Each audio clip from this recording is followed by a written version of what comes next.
Hi, everyone. This is Seth Maskett. Thank you so much for joining in today. And I am honored today to be joined by Brian Beutler.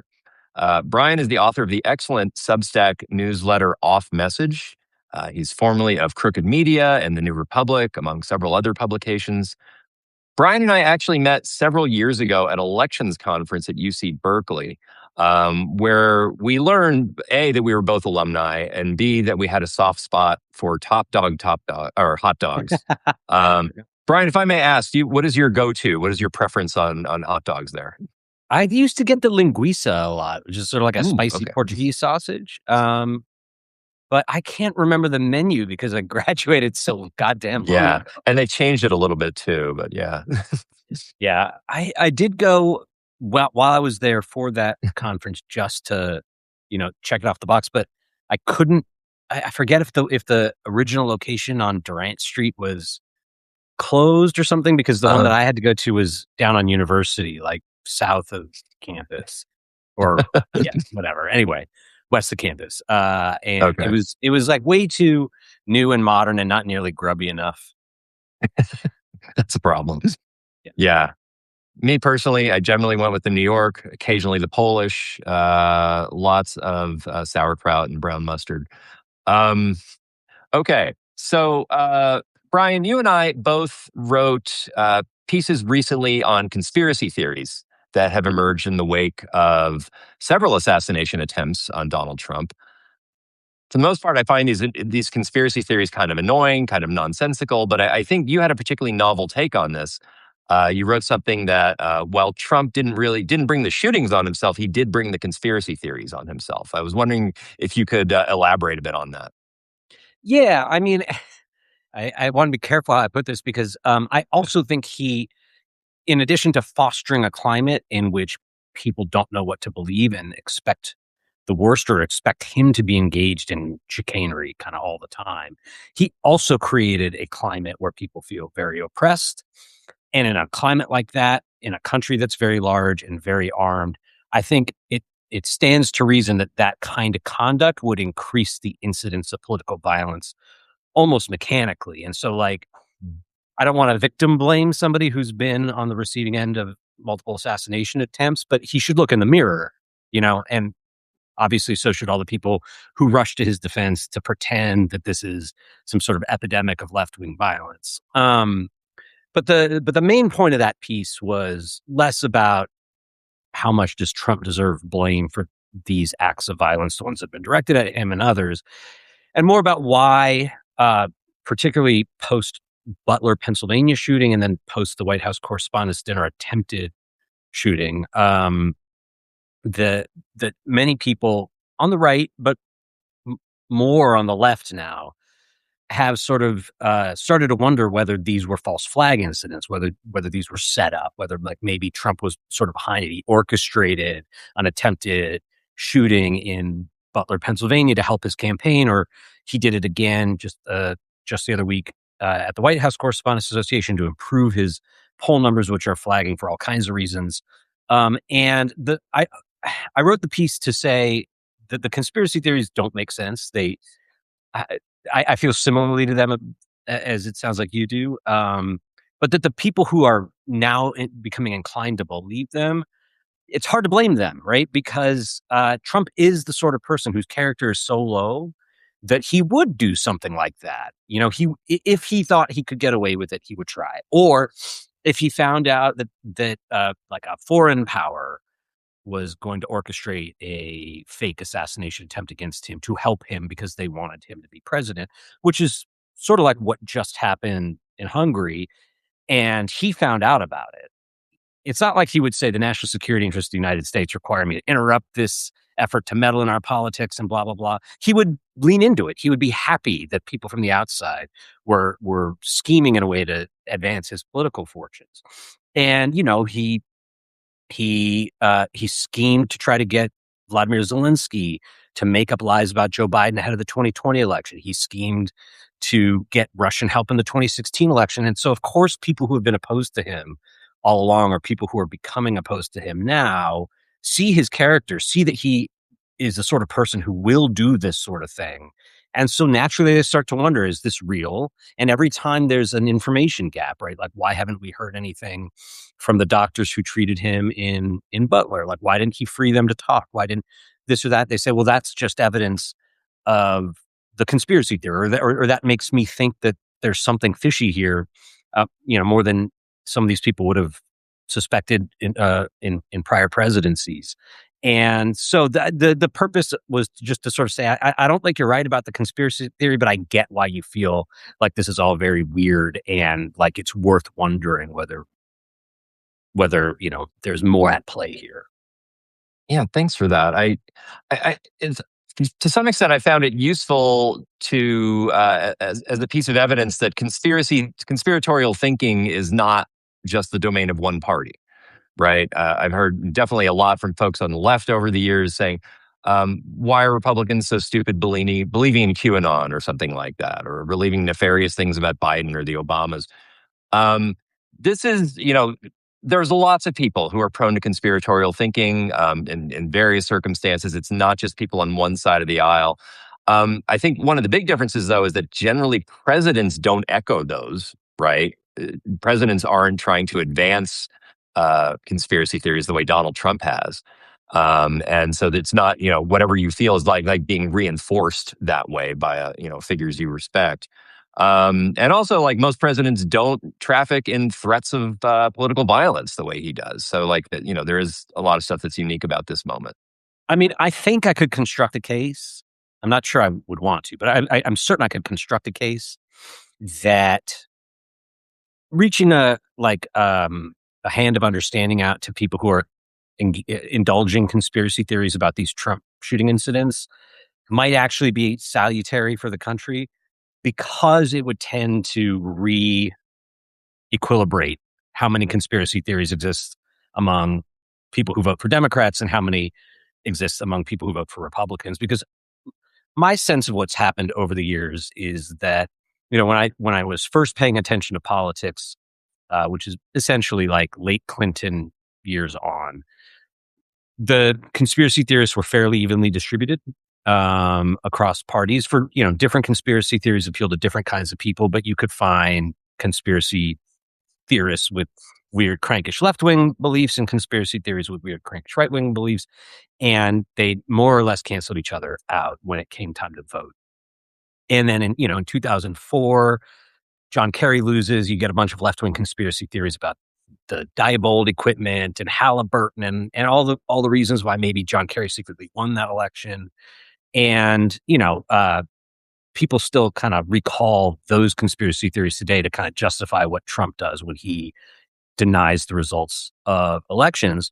But then I think from there, two things happen. One is that in the late Bush, early Obama eras, Democrats got drew a lot of political power from pointing out that a lot of the failures from the Bush administration stemmed from their rejection of science, their rejection of empiricism, their desire to kind of create a postmodern basis for politics in which sort of what they say goes as opposed to what's true goes. And I think this worked for them as amid the wreckage of the Bush administration, people were eager for a party that was identifying itself as people who would follow the experts, follow the science. And I think that tended to make Democrats a little bit less prone to conspiratorial thinking and Republicans maybe a little bit more so. And then Donald Trump becomes president and he fully embraces conspiracy theories. And that fully reorients the policy. Like there was like a full political realignment of cranks in the Republican Party and like anti-crankish people into the Democratic Party. And here's where like the point about maybe it would be salutary to lure some of those people back is that if let's say a quarter of the country is prone to conspiratorial thinking and they all exist in the right-wing party, then that party is going to be very inclined to fascism and it's going to win in a system like ours half the time or a third of the time or something like that. That's really dangerous. I mean, that's what we're living through right now in some sense. And so that maybe things were on a more even keel when people who had conspiratorial tendencies, didn't think that Democrats were always judging them and like always there to scold them for, not believing the experts and so on. And that like maybe having a slightly larger heart for those people would steady American politics and bring us back to a place where there are left wing cranks and right wing cranks, but the leaders of the two parties could more or less let them cancel each other out. Hmm. Okay, that's interesting. I like that idea that this is tied to anti-elitism or things like that. I want to actually pivot a little bit and talk Okay. about elites. There was a piece you wrote recently about the role of billionaires in U.S. politics, and especially like what exactly Democrats are supposed to do about them. This really seems to be a dividing line within the Democratic Party, particularly when we're talking about like tech billionaires, which swung pretty hard right in recent elections. I want to quote from what you wrote there about the nature of political billionaires today. You wrote, and I'm quoting, one faction of the billionaire class is clearly rotten and drunk with power. It has used and continues to use money and influence to advance evil, selfish ends. Other billionaires don't do this, and we could use them inside the tent, both for their resources and to assure the public that Democrats aren't anti-success or anything else, anti anything else that happens to be popular. You write here, my response to that argument is maybe, but the billionaires are going to have to sort themselves. End of quote. So I think you're right that the billionaire class is creating some problems and divisiveness among Democrats we generally don't see among Republicans in the same way. I'm curious, like, what is your advice for Democrats? What should the party be doing, especially going into an election cycle where billionaire money will be very present, and in an environment where, like, you have billionaires like J.D. Pritzker and maybe others ramping up campaigns for president in 2028? I mean, just what should be happening at this time of intense plutocracy? I guess what I think is that Democrats should decide what they believe about this new era of where you have something like billionaire culture. There are enough billionaires. Yeah. There's like a culture of them, and they are playing heavily in politics. To come to concrete belief and understanding about the significance of that question, and then about what should be done about it as a result, and then stick to their guns on it with the understanding that that might drive, there's a subset of billionaires that are more pro-social, that they give um to causes that I think you and I would consider good. They, I think nobody likes to be vilified, but they tolerate a certain level of class warfare from their political allies.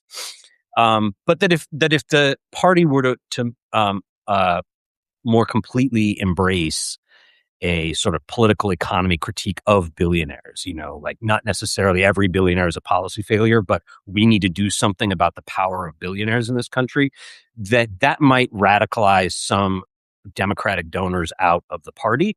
And that might reduce the amount of money the big fundraisers in Democratic politics can raise. And if that's the case, they need to be able to live with that. Because so I guess um, eh, I think billionaire discourse is relatively new because billionaires are relatively new. My sense, and this is where I'll lean on your expertise, is that prior to the advent of like literal billionaires, um, class politics around the ultra wealthy tended to pertain to their power and influence rather than the number of dollars that they had, right? Like, you didn't hear that every centimillionaire is a policy failure, right? Before we had billionaires. But that I feel like what happened is that post Citizens United, the broad left went in mostly in one of two directions, right? You had a liberal establishment where the idea that the ruling in Citizens United was bad, and we shouldn't have unlimited anonymous corporate expenditure in politics, and that there should be transparency and good campaign finance laws and all the rest. But ultimately, the consequences of Citizens United per se were fairly modest. And that money in politics doesn't really get you that far, right? Like you could spend tons and tons and tons of money, but people come to the beliefs they want through, they aren't controlled by billionaires pulling strings. And so, all the lobbying in the world doesn't make it so that people no longer want healthcare or whatever. And that the main problem, right, with billionaires is that they're slightly undertaxed, right? We could use that money for the general welfare, to pay for healthcare, to pay for roads and bridges. And then there was like the Occupy Wall Street, Bernie Sanders view, that was almost the inverse, right? Like, obviously, they think that billionaires should pay much more in taxes, um, but that the main thing that they were concerned about was political economy, and that like, are we a government of by and for people, or are we more of like a feudal nation where the government kind of compels order from the plebes on behalf of the very wealthy, right? And I think that the Trump era has like spectacularly vindicated the people who made the latter critique. Even though I don't, I don't really know what every billionaire is a policy failure means. It's catchy and it kind of sounds intuitive, but it basically leaves the solutions or whatever to the imagination. But they were dead on that we were headed for this dark era of overmighty citizens capturing the government and using it to extract more wealth and power at our expense. And so where I've settled on the question, and I don't, Democrats need to come to this on their own, I guess, is that you absolutely do want to think of the billionaire class as a sink of money that that the federal government should tax for the purposes of reducing inequality and funding important projects and reducing the debt and all that stuff, but also to basically say, no, you have too much power. Like, you're buying elections now, and you're controlling the people that you pay to get into office, and that's not tolerable in a free democratic society. And so they should think of the taxing power not just as like a fiscal tool, but as a tool to ensure that that you know it's not. It's like, it's great to have one person, one vote to the extent that we have that, except if the only people we get to vote for are selected by a class of billionaires. And so they should think of it as a way to reorient how much power the government has relative to the wealthiest citizens, relative to the masses of citizens, relative to the private sector, right? And that might cause some difficulties inside the coalition. But I think the right approach is ultimately the one that like flows naturally from the analysis, right? And I'm not sure if Democrats have really given this question as much thought as they ought to have. And if they ever do, I think that they will like come around to the view that I just espoused. That's okay. This is really interesting. And what you're saying there just reminded me of a lot of different things. I mean, you're right that this issue is a fairly new one. I mean, there's been longstanding concern about the role that wealthy people play in politics, right? And that goes back to the Gilded Age or earlier.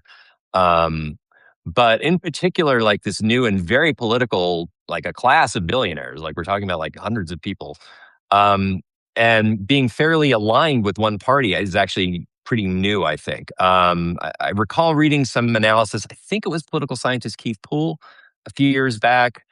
It was like a decade ago, like trying to identify the actual ideological positions of the super wealthy, the people who donate, based on their donation patterns, how right wing or left wing are the super wealthy. And it turns out they were all over the map ideologically.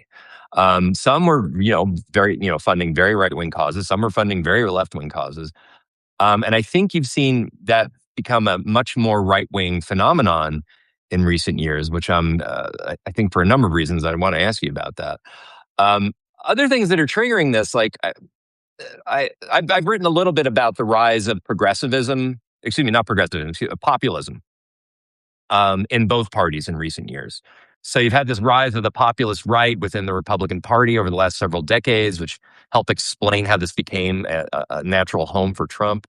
Um, it's been, populism is somewhat less successful on the Democratic side, but still there. It's still motivating a number of primary challenges over several cycles. And importantly, populists tend to, like, one of the things that populists do across the ideological spectrum is identify a set of elites that are inherently evil and they're working against the rest of us. On the left side, on the progressive side, it's wealth, right? The elites are the wealthy. They're the billionaires. They're the banks. They're Silicon Valley to some extent. And so as as those set of voices have gotten louder, they're increasingly seeing these billionaires as the problem. Whereas populists on the right don't really identify wealth as the problem. In some ways, they see them as their heroes. The problem is people like university professors or Hollywood or the media, cultural elites. So it's interesting that you had kind of some polarization going on along those lines. Also, this was reminding me of like, we generally are concerned about kind of wealthy people operating in the shadows, and we don't exactly know their agenda. Um, and then 2024 comes along, and Elon Musk very openly pours like $250 million to help Donald Trump out.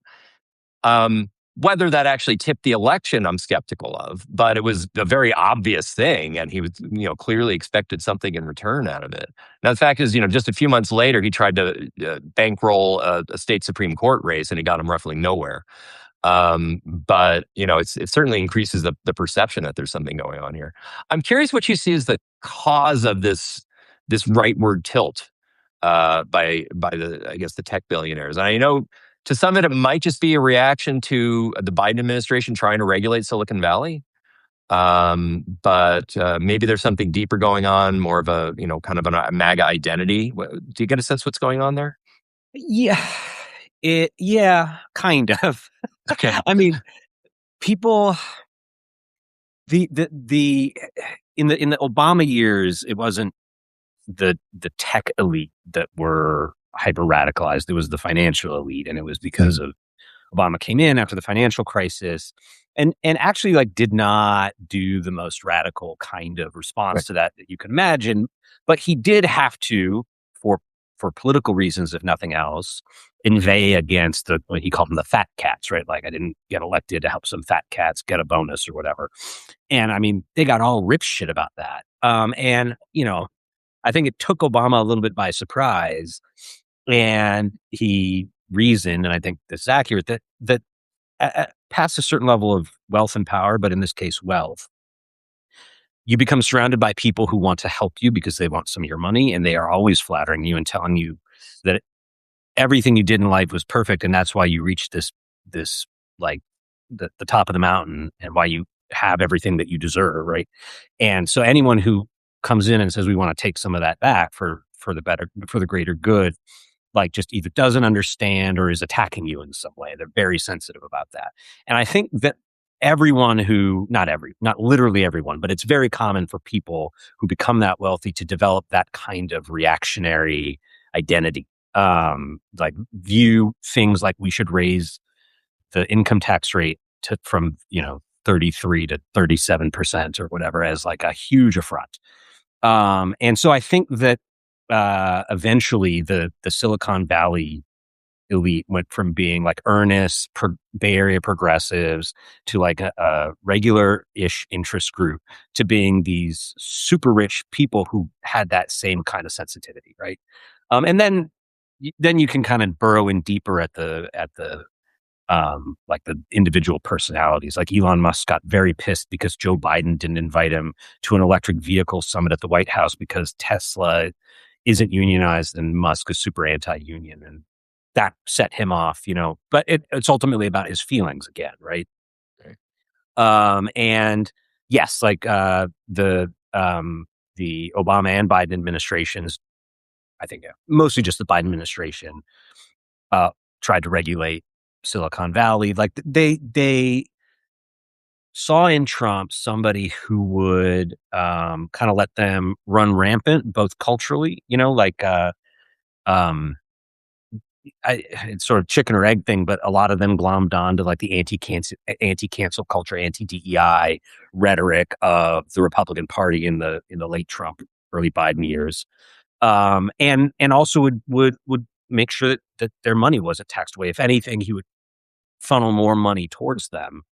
And so they got on board, and um, the but the way they've done it leaves me wondering how permanent it is, because it was so opportunistic in so many ways, and their companies are so big and have such large user bases that you can imagine that as Trump continues his self-destructive streak. And, he's maybe polling in the mid 30s now, might get down to the low 30s. I mean, he might be ruining his presidency.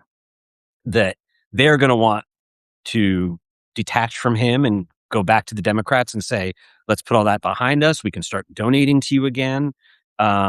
When you come back into power, let's work together collaboratively. We were just like, try to advance our own interests, and it's a new ball game. Yeah, I think you could also see them kind of joining a permanent right wing oligarchy and using their control over government contractors and social media websites and just their money to try to make sure that Republicans never lose. I don't know which path they're going to take. I do strongly suspect that if Democrats try to meet them halfway, as opposed to say, like, the sins you've committed here are unforgivable to us, and that they're going to get, that's the sort of thing that will drive primary challenges. It'll drive leadership challenges, because unlike in the Obama years, I really think that there is a broadly shared sense in the pro democracy movement or the center left of the country, whatever you want to call it, um, that these titans are part of essentially like a plot against America that succeeded in some sense, and it was a plot at our expense, and there can't be sweeping it under the rug. They view the sort of things that I'm talking about, a confiscatory tax rate on billionaires, as equally important as putting people who committed crimes in prison, et cetera, or as reestablishing the Voting Rights Act, things of that scale. But yeah, that's sort of how I see the evolution of the Silicon Valley billionaire class into this like very weird right wing oligarchy away from Democrats, and like how things might evolve going forward. I Very shortly after the election, I think it might have still been in November, I wrote a piece for Off Message called something like "The Next Gilded Age Will Be Streamed," and the idea was basically like, we've just had this election that was uh, the top of the Republican ticket lies all the time, and everything he said to pander to voters was basically bullshit. And the Republican agenda is going to be to cut taxes and partially pay for it by taking people's health care. But the guy who won happens to be a billionaire in his own right who loves to be feted, and he loves adulation. And he has this golf resort, beachside resort in Palm Beach, where he loves to throw these fancy parties. And he's got this new class of extremely rich hangers on. And a lot of post election politics were going to be people waking up to what was really going on, because they're going to look at their phones, and instead of seeing Donald Trump at, a rally or at a UFC event, they're going to see him at Mar-a-Lago partying with people in tuxedos and ball gowns, being served endless shrimp, and they're going to be losing their health care, and other people are going to be getting tax cuts. And it's going to create a sort of class-based backlash to what he's doing. And the piece has held up pretty well, except that they went way further down that Gilded Age path than I couldn't have imagined he would just bulldoze the White House to build himself a ballroom. And that he would Right? take Yeah. their money supposedly to help build the ballroom so that Yeah. they could all trade favors with each other in the ballroom. But I do think that has had a radicalizing effect on the Democratic primary electorate, and that it's going to be very hard for people like Hakeem Jeffries and Chuck Schumer to say, hey, part of getting the Democratic Party back on an even keel is making peace with Palantir and SpaceX. And you know what I mean? Yeah. People are going to want to hear, we're going to take Palantir and SpaceX out of the Yeah. hands of the right-wing oligarchs who own them, and we're either going to discard them or put them under sensible management. Something to that effect. Wow. Yeah. Uh, I am sympathetic to the temptation as well. Wouldn't it be Um, nice? yeah. So on the economy, I had another question for you, and then I will cede the floor. But I wanted to ask you. This is something that you've written about a bit. This aspect of the economy that has frustrated political observers for a while now. The idea that people seem to believe that this is the worst economy ever, and have largely felt this way for several years. The data don't really back that up, at least the data we've traditionally used. I was actually chatting the other day with G. Elliott Morris about this, who's talked about like a disconnect between economic indicators and consumer sentiment. He talks about like excess inflation, where voters are still basically angry about the sharp rise in inflation since the pandemic. And it may take just several more years to prices to kind of catch up to where people's expectations were a while ago. But people are just going to be angry for now. I've had this idea that the pandemic created all sorts of social problems and crises that voters just sort of broadly say is the economy, regardless of what things like GDP growth and unemployment rates look like. But I'm really not sure entirely what's going on here. But we know that everyone's angry. We know they think it's the worst economy of the past 60 years, never mind what happened in the Great Recession or anything else. And I'm curious, like your take on this. What do you think is going on here, and what kind of effect is this having on politics? Mainly, I want my goal is to get people who broadly share my outlook on the world. Trump is bad. We should have a more fair country or whatever, to accept that there is some kind of mystery here, and that there's probably no pat explanation for what happened. So, I mean, I use Elliot Morris's Strength in Numbers as like he's my favorite polling aggregator. Yes, I disagree with him about this for a couple reasons. One is that we've had inflation in the past that was more severe than the inflation we had under Biden. And when that inflation came down to significantly higher than it is now, so from like 18% down to 4%, that was mourning in America, and there was consensus in the country that the bright day was ahead. Inflation under And that Biden was a came pretty down. quick turnaround too, right? I mean, inflation was I mean, very yeah, high there in had been like years of 82. Yeah, stagflation, yeah, and then a big recession, right? yeah. And I mean, just as a matter of fact, that was a worse economic situation to have to live under than the one that prevailed from the beginning of COVID to now, right? Right. Inflation has come down from 9% to 2.5 to 3, and it's apparently worse than the Great Recession, definitely worse than stagflation, maybe about as bad as the Great Depression, as far as public opinion is concerned. Okay. And did that was not a predicted result, right? Like I don't think anyone in the academic space ever reasoned that people would have a 5-year lag in memory of what prices used to be like, and that would create long-term disaffection around bursts of inflation. Like that was nobody ever theorized it, and we've never seen it happen. What what what used to happen was that public sentiment would very closely track macroeconomic indicators. So much so that there was, I think, pretty well developed political theory that the health of the economy in the months preceding an election were pretty well determinative of the outcome. That if the economy was growing, the incumbent would win. If the economy was not growing or shrinking, the incumbent would lose. And that there was empirical data to back this up. And I mean, it was a robust enough finding that I remember when I would cover jobs data as part of my reporting beat ahead of the 2012 election.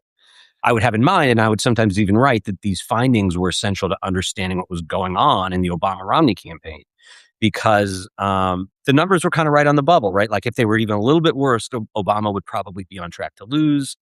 But he can't really sit pretty. Ideally, these numbers would be better for him to be certain of victory, and that this was almost a mechanical relationship. And then it broke down. It broke down sometime during or after COVID. And I don't exactly know what to attribute it to.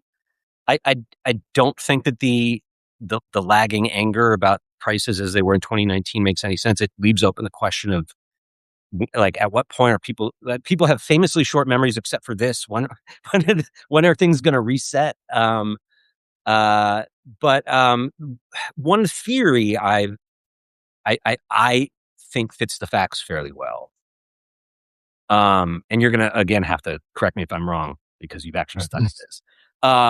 Is that that I kind of wonder if like the correlation at the heart of this literature between economic conditions and political outcomes, or economic conditions and public sentiment about the economy, if it might have been like a kind of very historically contingent coincidence, right?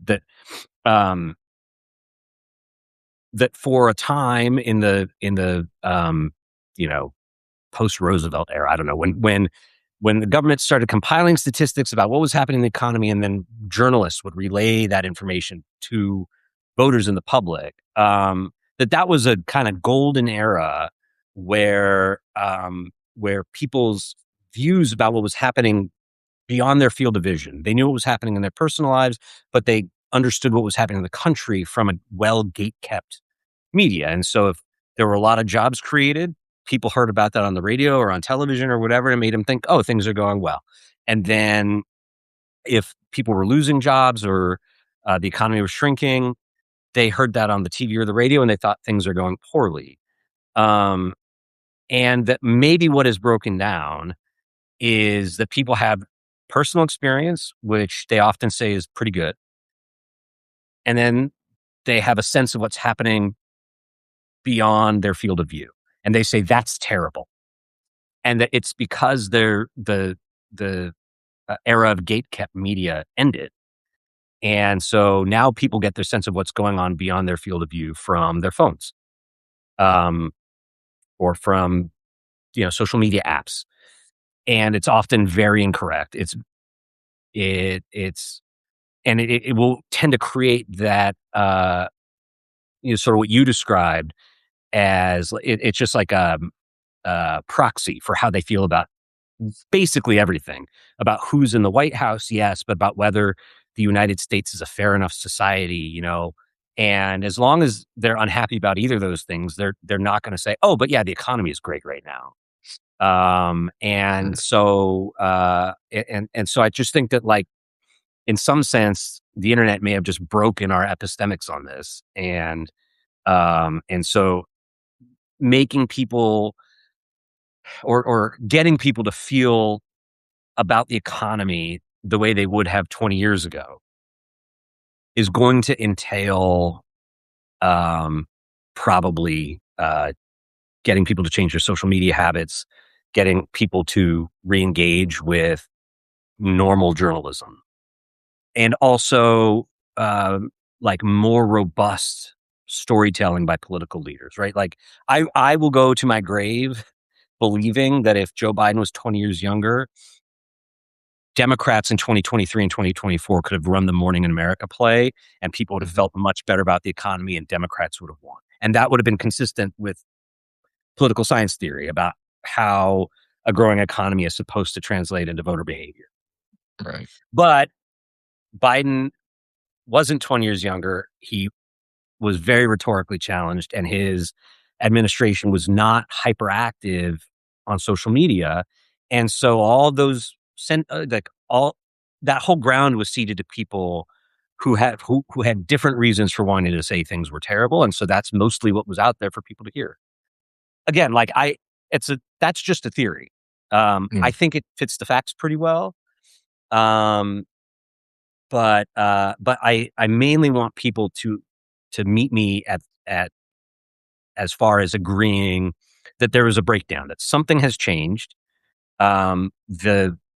The political science theory that I, like, wired into my reporting 15 years ago is not valid anymore, or is, at least for the time being, not yielding like good insight. And we need to investigate why that changed. And I'd actually like ask you, Yeah. within the profession, like, is there a rethink of that old old um and it's not an assumption, that old theory that Yeah.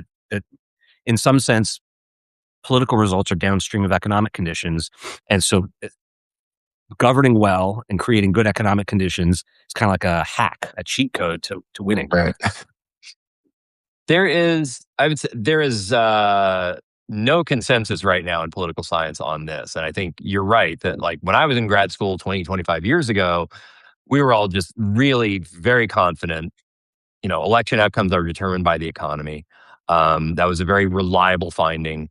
And that extended somewhat into the early parts of the century as well. I think this is probably like 2011, 2012. There was a little thing on Twitter one Valentine's Day when someone started a hashtag of poli-sci Valentines. And so I was like very eager into writing those. And one of them I wrote was, Dear Valentine, you matter more to me than third quarter GDP growth. Right. And that was that got some attention at the time. That was fun. Because yes, third quarter GDP growth right before an election, the most important thing. And there's a sense that other things might be crowding out the economy, or that people just have a different sense of what the economy means. I mean, it used to be that you would get these results, these very, where economic, sort of the broad national economic numbers would predict the vote, regardless of what the media was saying, usually. Regardless of necessarily what was going on in individual people's lives, like they just had a sense of whether they were making more money this year than they were last year, and they would either reward or punish the incumbent party as a result.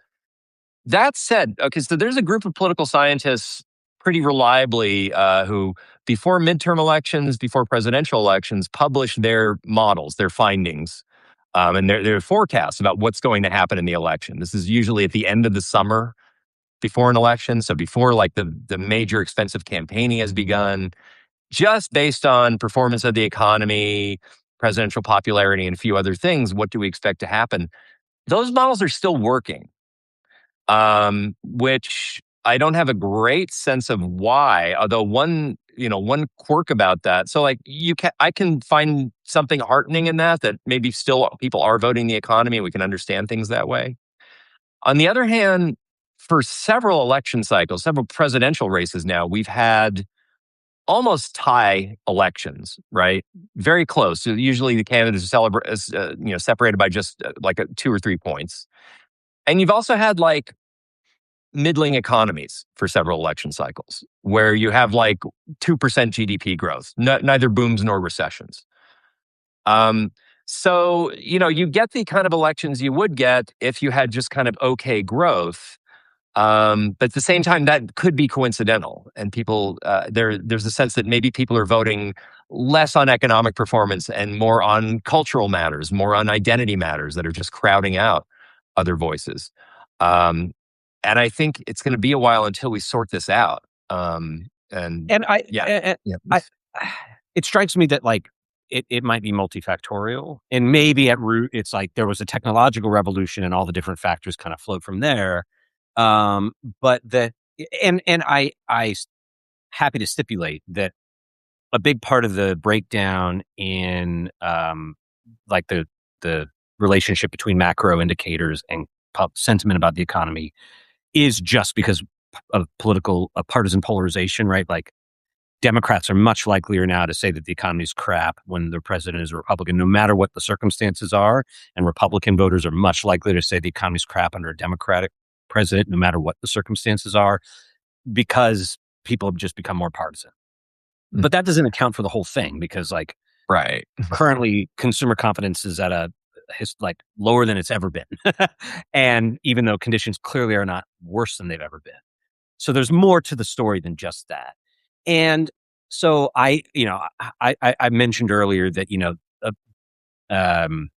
sort of different actors might have different incentives for communicating that things are worse than they are, right? So for Republicans under Biden, it's obvious they're going to say the economy's crap because they want to shit talk everything about what Biden does, make people dislike him, improve their chances of winning the next election. But there was inflation, and so when there's inflation, people pinch their pennies a little bit more.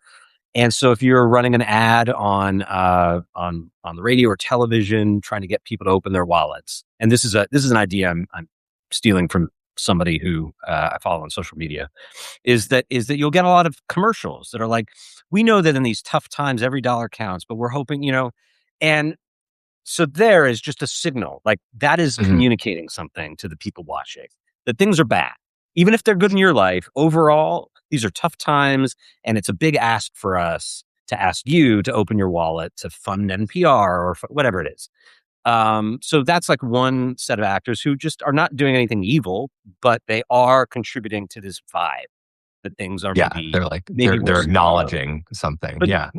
so then COVID hits. We all spend much more time on our phones, and when we do, the algorithm is feeding us, pictures of people portraying themselves as perfect, beautiful, rich, and always traveling somewhere amazing, right? And and it's not like we didn't have that in the pre-internet era, but we called it like the lifestyles of the rich and famous. And we demarcated like there's this class of people who get to spend all their time on boats and having fun, but they are the rich and famous, and the rest of us just have to deal with life as it Right. is. And They're I think just the a internet created the sense that actually everyone except you is rich and famous, and that is a way of communicating to people that like your life is worse than it ought to be, given how prosperous everyone else is. And so that's going to make people feel like real crummy about things. And so you can see that it might not be like a single thing that you can point to, because the public opinion is composite, and if thousands of people answer a survey, they're representing millions, like different people have different reasons for saying that a strong economy is actually one of the worst in history.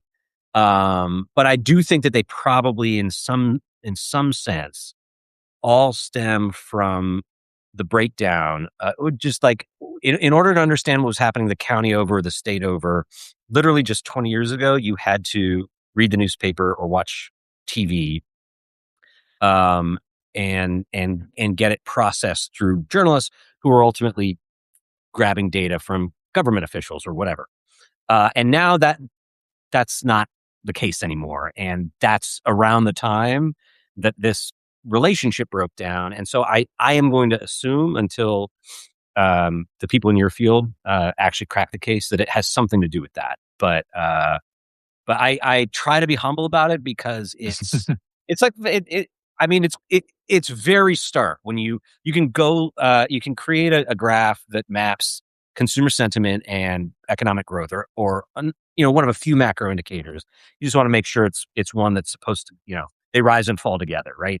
And they rose and fell together for decades until like 2021, and then right. suddenly consumer sentiment falls through the floor and it never recovers, and the relationship never resumes. And so what happened? I mean, I think that's like, it's a little scary. It makes it seem like we're entering this new world of superstition and witch hunts and blah blah blah. But if I were an academic, I would find it like a fascinating mystery to try to solve. It is. And this, you said that these numbers no longer line up. It's the same with with presidential approval, right? Like economic growth used to predict that pretty well. And that's kind of stopped. So where presidential approval really, it's been mostly pretty stable under the last several presidencies, even while economic perceptions have gone up and down.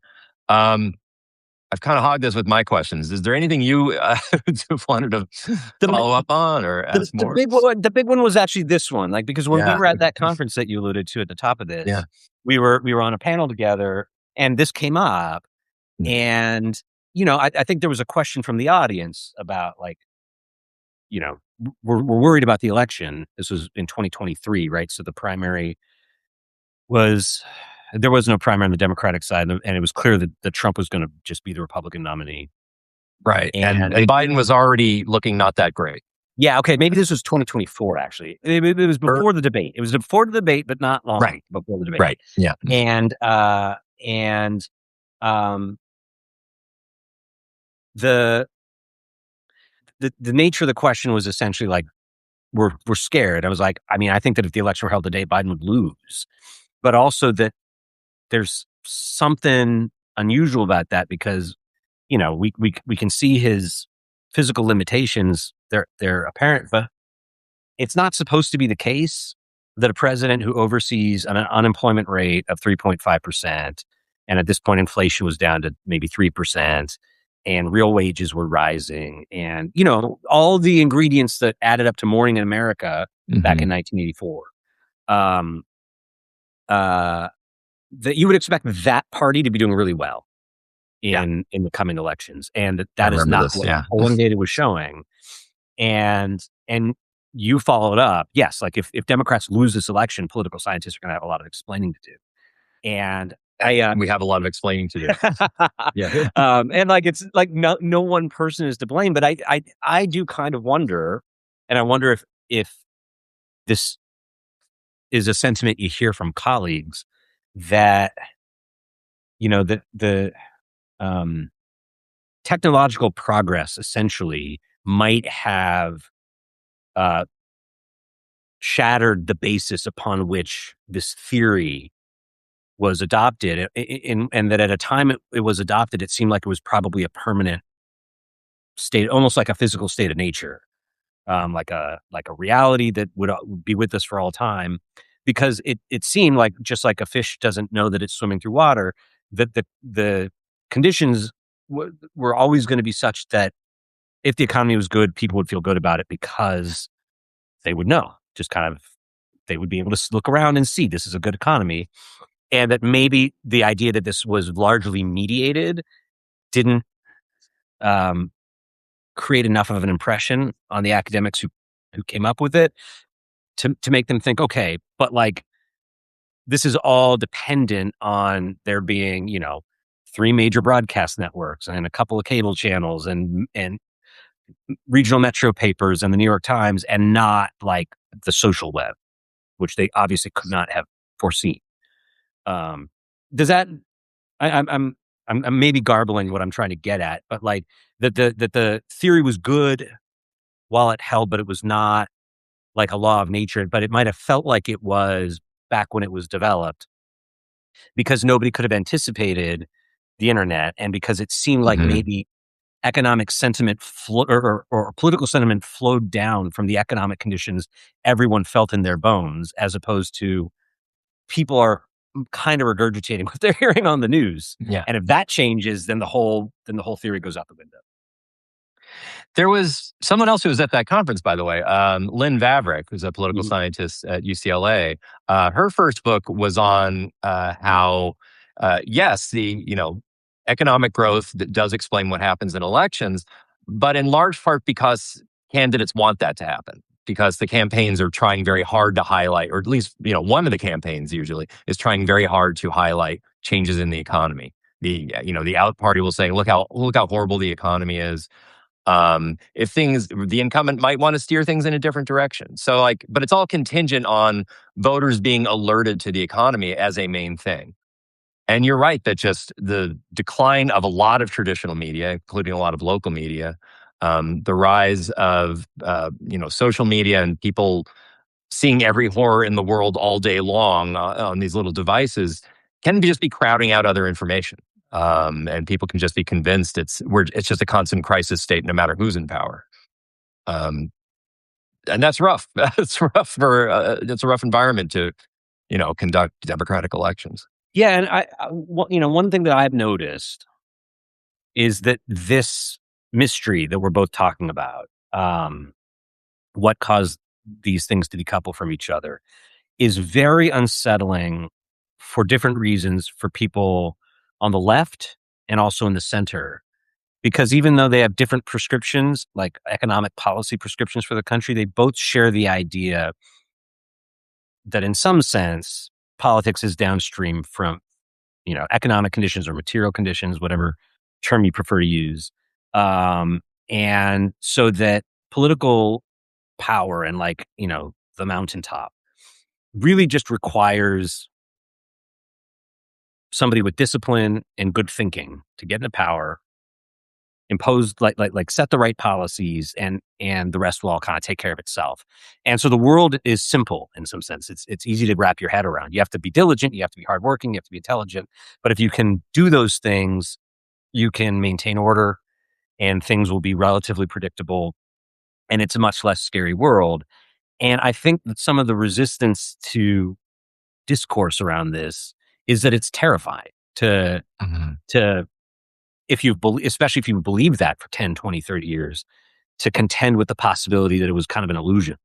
And that maybe it really is all just um, like media signals and uh, you know uh, raw power and uh, whoever can be loudest essentially kind of determines how things Mhm. who gets power and thus how the world changes.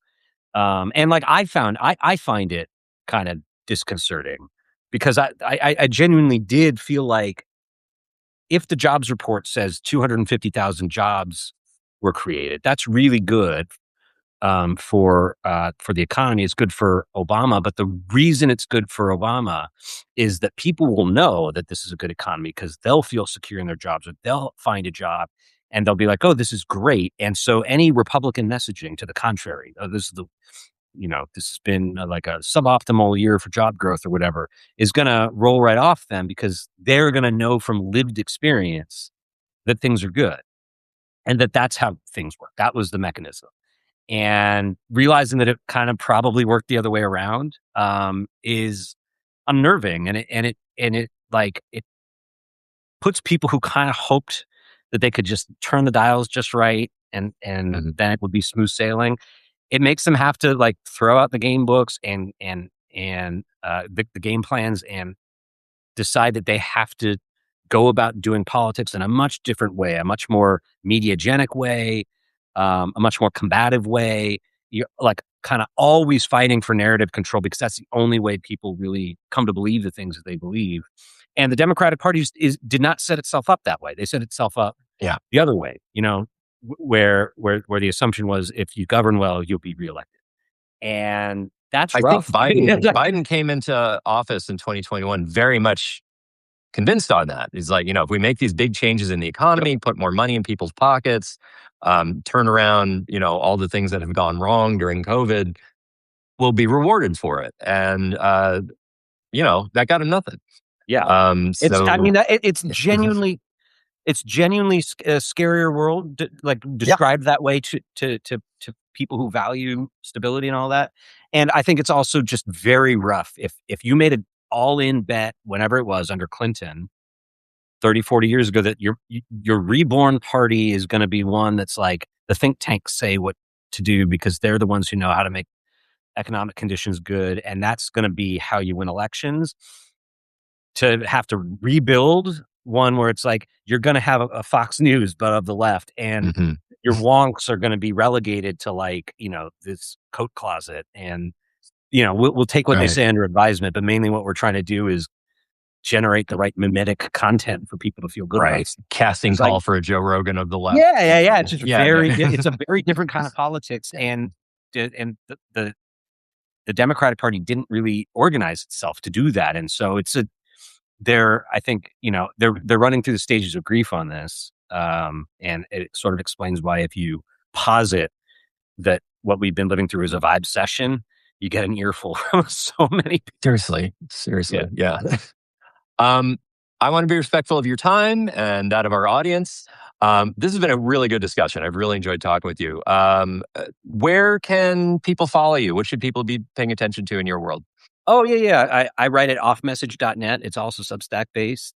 I co-host a podcast, sort of argument-based podcast with Matt Iglesias, who's an old friend of mine, but we started seeing politics in a pretty different way the last 5 or 6 years. And so instead of just like keeping those arguments confined to the office or the coffee shop, we kind of record them and put them out. That's politics.fm. And I do stuff like this with people like Seth, usually on Substack from time to time. And you can find me on Blue Sky and X and all the other ones. By the way, you rebranded as SMOTUS. Is that Seth Mascot of the US? Yes. Okay, so just so you know, I Yes. did do a quick Google search before I hopped on today, Yeah. and I could not find anyone else in the United States with the name Seth Mascot. So It's it's not a very lie. likely unique. Yeah. Yeah. Yeah. It's not a lie. I am I the was Seth I, I Mascot was of I was the. expecting to find one or two more and be like, the of the US thing, the Supreme Court of the US, the President of the US. That implies, single tense. That there's only one. and I was going to shame you about it, but it turns out you are probably the only Seth Mascot in the whole country. So Well, thank you. I'm you're glad you did the entitled to research smoke to it. back that up. Yeah. There's another Brian Beutler, so I could not make my newsletter verboten. Oh man, tell me where he lives. We'll fix this problem. Yeah. All Thanks right, it so was a much great for talking joining to me you, Seth. today, Brian. Yeah, This was great. All right, take care. Bye bye. let's do it again.